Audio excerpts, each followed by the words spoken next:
My beloved, today we reflect on verse 9 from chapter 8 of the book of Sirach, which says, "Do not deviate from the words of the elders, for they too learned from their fathers. From them you will gain wisdom and know how to give a proper answer when the time is right." Our story today is titled The Treasure of Wisdom.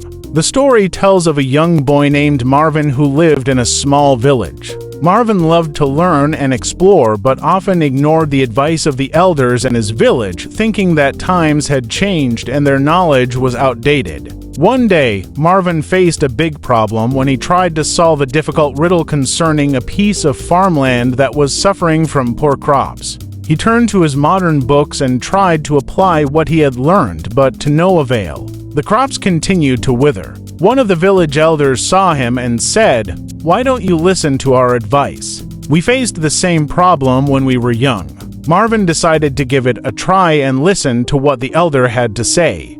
Following his guidance, Marvin applied traditional methods that the elders had learned from their ancestors, and soon the fields began to recover with crops growing abundantly. At that moment, Marvin realized that the experience of past generations was a treasure beyond value, and that wisdom comes not only from modern books but also from the experiences of the elders.